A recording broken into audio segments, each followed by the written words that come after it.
Good morning and welcome back to Other Worlds Wednesday here on Gaming with ADHD, where today we're going to take a look at the 2019 Cyberpunk Red Jumpstart Kit. Now, originally released in 1989, Cyberpunk is the original Cyberpunk role-playing game. It was created by Mike Pondsmith, and the new Cyberpunk Red edition advances the storyline to the 2040s after the Fourth Corporate War and basically sets the stage for the Cyberpunk 2077 video game. Now, I have known about Cyberpunk for years, but I've never really looked into it. I picked up a humble bundle of some of the old Cyberpunk 2020 content, but let's look at the new stuff. So, before we get started, do make sure you're subscribed to the channel. I try to put out a few videos each week covering all sorts of tabletop gaming content, whether it's role-playing games, miniatures, card games, board games, anything in between, and I'd love for you to come along and see what we have to share. So, make sure you're subscribed, like the video if you enjoy it, all the fun YouTube stuff. But, let's get chipped in. All right, so this is going to be sort of a combination unboxing and review. Because if you've watched the channel for any length of time, you know that I'm a big fan of starter sets. Whether it's a role-playing game starter set, miniature starter set, something that is going to give a new player just an intro taste, not very expensive, and get them going before they make the plunge into some of the more expensive products. So that's what we have here. This is Cyberpunk Red Jumpstart Kit. Welcome to the dark future. Now, first off, you can already tell right from the beginning, the art is fantastic. I did forget to mention Cyberpunk was created by Mike Pondsmith and his company R. Talsorian Games. As you can see here, it is also involved with CD Projekt Red, who did the Cyberpunk video game. So basically, it's standard back of the box. Fourth Corporate War is over, and the big dogs have retreated to their corners to lick their wounds. That leaves everyone else to fend for themselves in a shattered world. And that's just fine, because you've got interface plugs in your wrists, metal in your limbs, and chips in your skull. You're wired in, loaded with chrome, and ready to take it to the edge. There's a world full of opportunities out there. Maybe this time you can do more than save yourself. Maybe.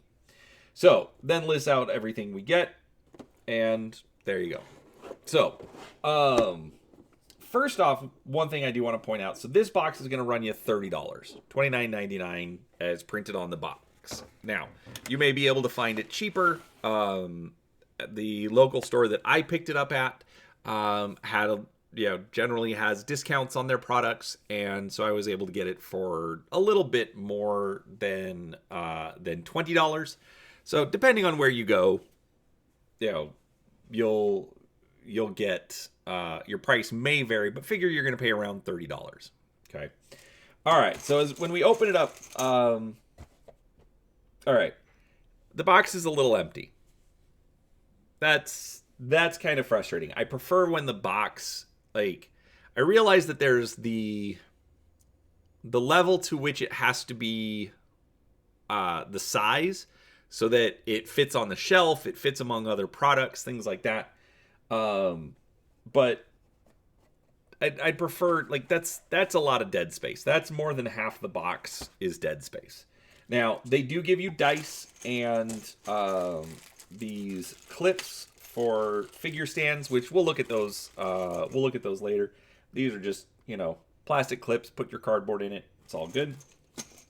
Now, you get dice. Now, Cyberpunk is essentially a D10 system. So you're going to take your stat, you're going to take your skill, and then you're going to roll a D10 to get your result. Okay? If you beat your target number, then you succeed at whatever it is you're trying to do. Are you trying to shoot somebody? Are you trying to hack a system? What is it? Okay? And that's how it works. Now, the dice that they provide you are from Q Workshop. Now, this I think is the weakest part of this package. Q Workshop, they're not bad dice, but they try to be fancy. They try to have, like, you've got these circuit patterns all over it, and I believe that's a 1. Yeah, because you've got the CP logo for Cyberpunk, meaning it's a 6. But some of the other numbers, like, is that a 2? Is that a 7? I mean, I realize it's 6-sided dice, so it's not a 7, but it just looks off. Like, is that a 7? A 4? So, and then this one, 1, I think that was a 9. So, unfortunately, by trying to jazz up the dice in the way that they do, they've actually made them harder to read. So, I'll be honest, I'm not sure I'm going to use these dice. Typically, like, I will pull the dice out to use them in a game. Or sometimes I will buy the set just to get the dice. I don't think these dice are worth it. It's not everything. It's easy to replace dice. I'm just a little disappointed. So that is absolutely a negative, in this particular set. So we've got the dice. All right, so let's open up, or let's take everything else out, get the box out of the way. All right, so what do you get inside? You're going to get 2 books. Okay, you have the rule book and the world book. Okay, the rule book essentially is, think of it as sort of like a little mini player's handbook. It is 44 pages, and basically it's going to teach you how to play the game, how to make a dice roll, a skill check, things like that. You then have the world book. Now, this is a combination world book and game master book, or I think they call it, I feel dumb for forgetting, but I believe they call it a referee in Cyberpunk.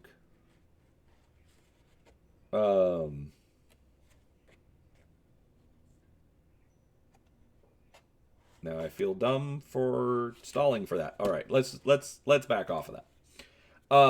Anyway, so the world book is going to give you background for the Cyberpunk world and what's known as the Time of the Red, which is the current era. Basically, nuclear weapons, orbital bombardments, and there's lots of particulate in the air, and gives it kind of a red haze, hence Time of the Red. All right, so you get the 2 books. You get 2 basically 17 by 11 maps of a few, just generically useful locations. So we've got kind of like an outside of, like, an intersection in front of, like, a quickie mart kind of a place. We've got a road out in the Badlands. So as you can tell, it used to be a good road, but now it's cracked and covered in dirt, and, the nomads will like it. All right, we've got an office building. We've got our cubicles, restroom, conference rooms, reception area. These look like holding cells down here. The art's really, really good. I don't know who made them, but I will look. I suspect these were made by Loke Battle Mats. Actually, now I want to find out. Oh, no. Michael K. Toomey of Gamer Print Shop is what it says in the book. Yes. So, it is not Loke Battle Mats, but that's fine. These are good, too. Thin paper. Not too thin.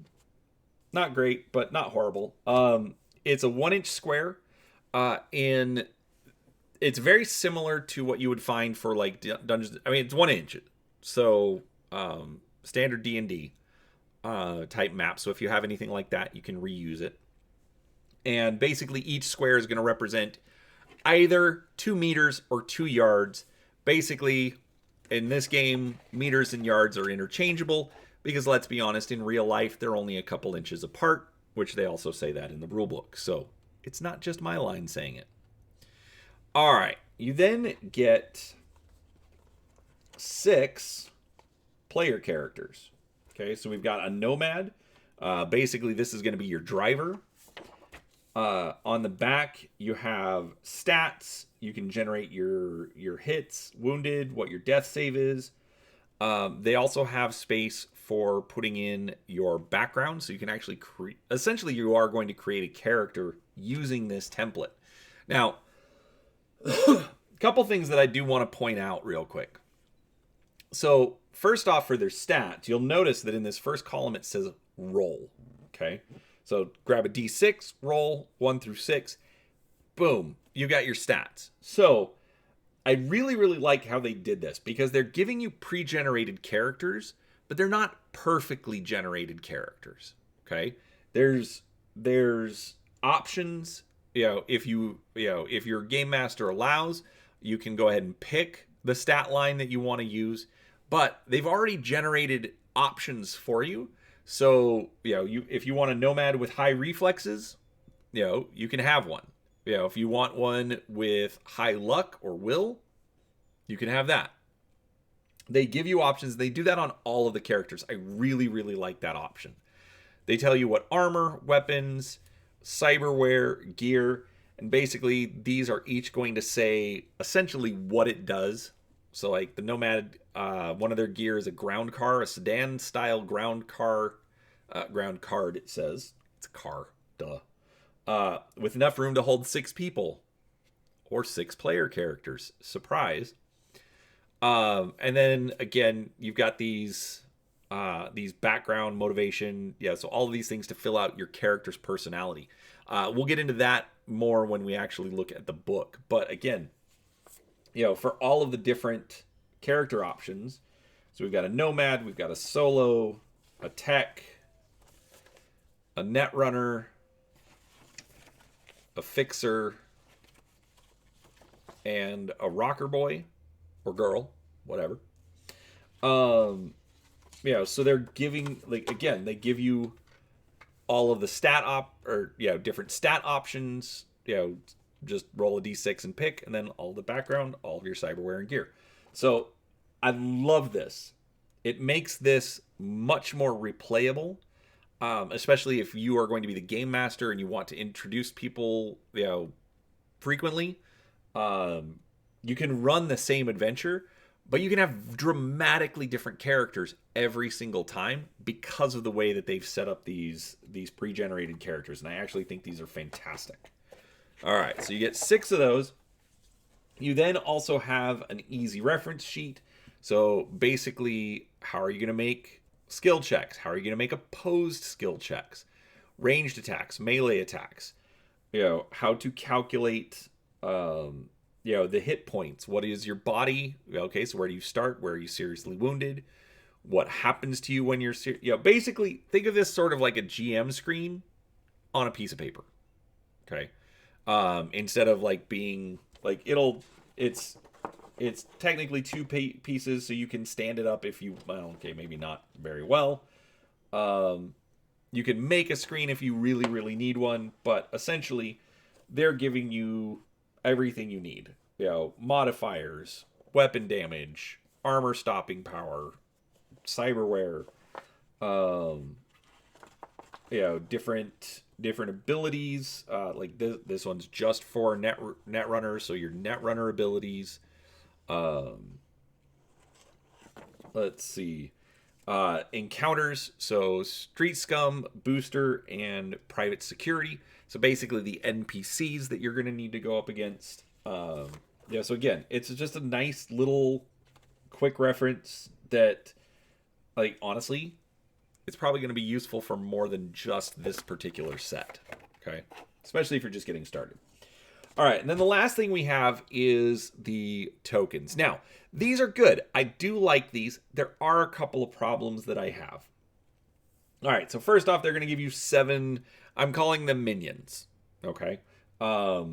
Just because they're all identical, low-level thugs, whatever. You get 7 of those. That's great. That's a good number. If you've got a full party of 6 going up against 7, that's plenty of room. Or plenty of opponents. We've got a couple of motorcycles, a couple of cars. Obviously these are going to fit on the maps that they give you. So again, you have different things to move around on the board so you know how they work. All right, this is where I think they sort of failed a little bit, is these top 2 rows. All right, so these top 2 rows are the player characters. But if you notice, they duplicated them. And I get it, but I would rather have had more minions or different minions or alternate genders on the characters. So, have a male and a female rocker boy or girl. That one always makes me laugh. Male, female tech, male, female netrunner. It's fine, but they're essentially single-sided. The backside does mark that it's back, but it's the same picture, so it's not like we're even looking at the back of the character. So essentially, we got the same art repeated 4 times. And so I would have liked to see some extra variety there. Because essentially, I guess I could use these as, use one row as bad guys. But for all intents and purposes, they'd get confused. So I don't know if I would do that. I don't know. I realize that's kind of being nitpicky, but I do think it's something that they should have thought of when making this. Giving, even in a starter set, giving your customers a little bit more to work with, especially if you already have the space for it. At this level, I'm totally fine with recycling art, so just use it again if that's an option. But just give us something else as opposed to just duplicating the player characters again. So that is that. Now, let's look at the books a little bit. Now, first off, this is heavyweight paper. This is some of the thickest paper that I've seen. Honestly, in most books, they're generally not this thick. This is heavy duty. It's still paper, so it's not like the card stock that you're going to have on the cover, but it's heavy duty. This is going to hold up for quite a while. The spine is tight, so it fits. I really like just from a production value standpoint, it's fantastic. All right, so this is what I wanted to kind of look at. Is the life path. So you can, again, customize all of the characters that come in the box. For your background. Somewhere in your early life, you inherited a background full of pain, desperation, or drama. Choose from the list or roll a d10. Okay? Your family lost everything through betrayal. Your family was exiled. Your family vanished. Your family is involved in a long-term conspiracy organization or association, such as crime family or revolutionary group. You are the inheritor of a family debt. You must honor this debt before moving on with your life. Okay, so again, just variety of different backgrounds. Motivation. What makes you tick? What is the major driving motivation? Choose or roll a d10. Money, honesty, love, having a good time, friendship. Goals. What do you want from life? Get rid of a bad reputation, cause pain, get what's rightfully yours, become feared and respected. So again, these aren't even lately as I've been, following and talking about role-playing games with other people, one of the things that's come up is, backstories, and people coming up with just kind of these crazy, involved backstories. I was the son of a CEO of Arasaka, and he he tossed me out and wanted nothing to do with me, and so I actually have millions of dollars, but I have to gain access to nobody wants that. It's like, it's ridiculous. It restricts the GM, things like that. So with these are more like prompts. Friends. You lucked out and made a new friend, a rare occurrence in the cyberpunk world. Roll a d10 and subtract 7 to see how many friends you have. Which then also... roll a d10 and subtract 7 to see how many friends you have. And then for each friend, roll on the list and see who they are. So an older sibling, a former lover, an old childhood friend, someone with a common interest. Again, just little hooks. Not fully defining who these people are, but something that the GM can absolutely pick on or pick out and run with, be it through NPCs or whatnot. Enemies do the same basic thing as the friends. Romance, you had a tragic love affair, because if it were all happy, it wouldn't be cyberpunk, now would it? What happened? Committed suicide, kidnapped. It just didn't work out. Okay, again, pick or roll a d10. Personality, what's your basic personality? Shy, rebellious, moody, silly, intellectual. So again, they give you all of these backgrounds that, that usually for a starter set or an intro kind of set, they've already predefined it for you. It's like, okay, here's the role, run with it. This one, it's still letting the new players pick and choose a little bit what they want to do with those particular characters. They then go into different gears, cyberware, and then basically a mini rulebook. This I actually think is going to be useful even if you have the main rulebook, because like me as a GM, chances are I'm going to want the main rulebook myself in order to reference rules, things like that. So to be able to have something like this that I that I can toss to a player, it's like, well, how do I do a skill check, or what do we do for combat? The whole section here in the back, Thursday Night Throwdown, basically is their weapons combat rules. And so, okay, how do I shoot the guy? Well, go to Thursday Night Throwdown and start reading that section. That's going to tell you the rules on how you deal with firearms. So it's a good little rule book. All right, and then lastly, we've got the world book. Now this is like I said, it's basically a game master's guide in a starter set. They're going to give you the background. What is the world? So welcome to the time of the Red. Keep in mind, Cyberpunk came out of, the 1980s. So it even starts. By the end of the 80s, it was evident that the nation was in trouble. I grew up in the 80s. I can absolutely understand these sentiments. So again, they're using this to give the game master information to understand what kind of a setting are we playing in. Now it's a lot of text, it's a lot of info dump, but it's not something that all of the players have to read ahead of time. It'd be good for the game master, but again, just go in and learn how the world works, so that as you're playing the game, you know how to convey that feeling to your players.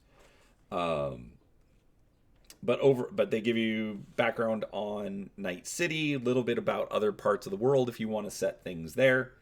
Gear, how things work, how do you get around, and then how to run the game. Now, they actually do some things that I think are actually kind of interesting. So this section here, meet the teams. So,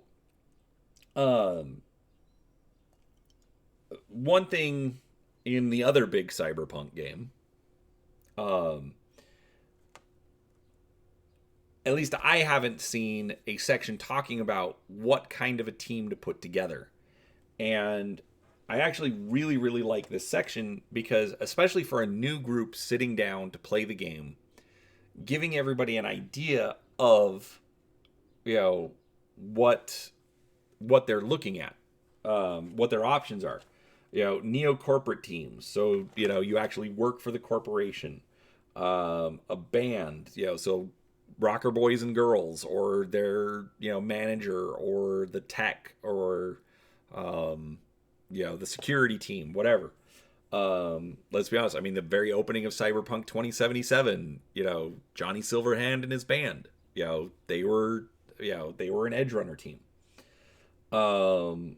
Reclaimers, trauma teams, mercenaries, cults and booster gangs, nomad packs, lawmen, media teams, and don't give up your day job. A little bit of, hey, these are the kinds of missions that you can run in Cyberpunk: intrusion, assault, investigation, or defense. And then how to make it feel like Cyberpunk Red. A couple of the tips. Keep it street level. The PC should have good basic skills, but always know there are bigger guns out there. Add some twists. Each mission should have betrayals, surprises, and unexpected events. Ideally, the seeds of these twists have been right in front of the team the whole time. Remember, trust is a slippery thing in the time of the Red. So again, all of these little things to just, hey, here's some tips for, how to play. Random encounters. And then, stop. This is for game masters. So, basically, quick overview. They give you essentially 4 different adventures, 3 of which are in what are called scream sheets. Basically, it's newspaper articles of, hey, here is a problem, and oh, surprise, here's a link to a guy who needs some help, the fixer. Overall, I really, really like this set. I've been wanting to play Cyberpunk for a while, and while I have trouble because it always ends up me being the one to run the game, I am going to try giving this to my son and see if he'll run it for the family and see how that goes. Overall, Cyberpunk is one of those just classic games in the role-playing game space. And I think this is a great setup, a great place for people who are interested and want to give it a try. So, with that said, let me know what you think. What do you think? Do you play Cyberpunk? Is the set any good? Am I missing something? Is there something I should have pointed out? Please put it in the comments. I'd love to hear from you. But with that out of the way, there is going to be a couple of links down below to DriveThruRPG, our social media, if you'd like to follow us there. DriveThruRPG, I will link to the digital version of the Jumpstart Kit. I have that as well. It's actually really nice to be able to have the digital products and, print off extra copies of the character sheets, things like that. And I probably should have done this earlier. I believe the digital version is $20. Which, no, currently it is on sale for $10 from DriveThruRPG. So there will be a link down below to pick that up. I mean, $10. The affiliate link does give us a little bit of a kickback. if you'd like to help support the channel. So, now that I've, ran my mouth off for a while, thank you so much for watching. I do appreciate your time. And like I said, subscribe, do all the fun internet things, and we'll talk to you next time. Bye.